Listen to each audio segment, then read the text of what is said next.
How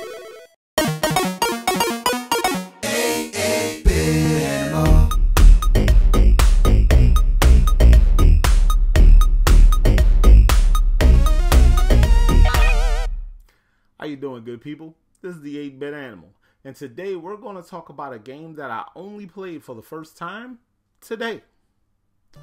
It was a game I used to see in video stores, and I was never interested because the box art didn't tell me that I should be interested.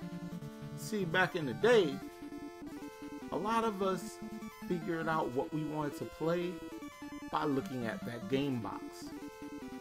Vic Tokai didn't really have name recognition for me because outside of Bump and Jump, I really didn't, there are other games like the Go-Go 13 games and All Pro Basketball didn't do a lot for me. Those were the games that I remember from Vic Tokai at that time. This one just caught me off guard.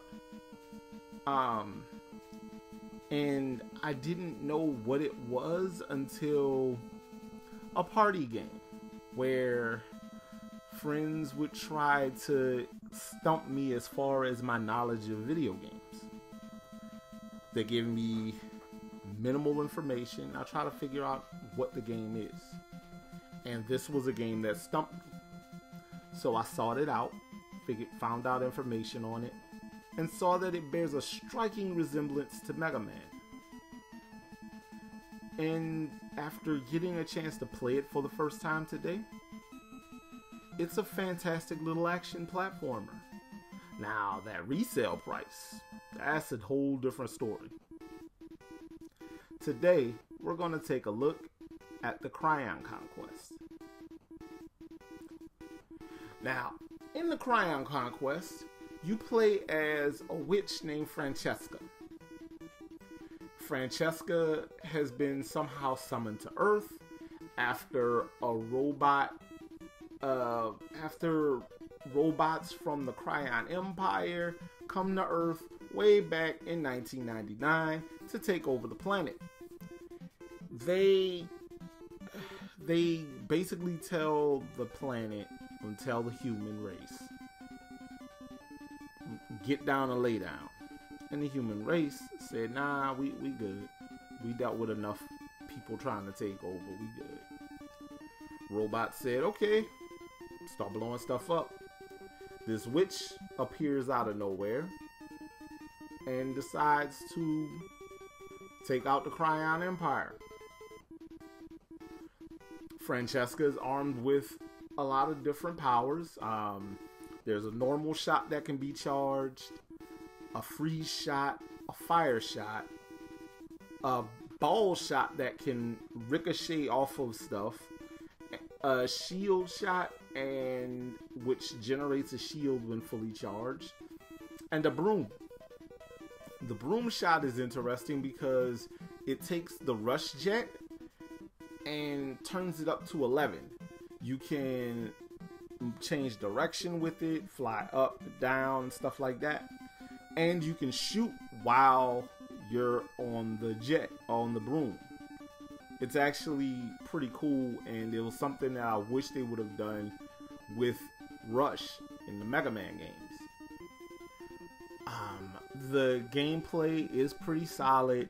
It's kind of difficult because for some reason Vic Tokai got rid of continues when the game was brought here to the States. But all in all, despite it being a brutally hard video game and you having to beat it in one sitting, it's a pretty solid video game. It's a good piece of game. And yeah, if you get a chance to try it out, I would definitely suggest this one. It's a lot of fun. Now, here's the thing.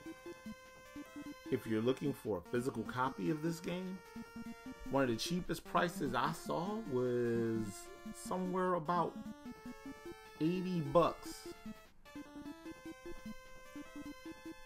It is not a cheap video game by any stretch of the imagination, and that's because nobody bought it.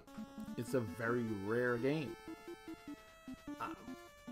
But this is one of those instances where rare and fun kind of go hand in hand. So, yeah, figure out a way to play this one. Do you need to buy it? If you really, really want to have it on your shelf and you got the money to get it, go for it. Will I be paying $100 for a loose NES cart from 30 years ago? Nah, probably not. Do I like this game though? Yep, and I'm gonna play more of it. This has been the 8-Bit Animal, and I'll catch you beautiful people tomorrow.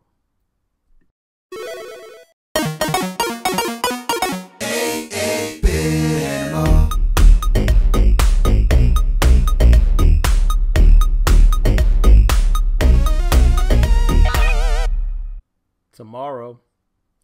Yep. Go ahead and make sure those cannons are good and avoid that guillotine over there.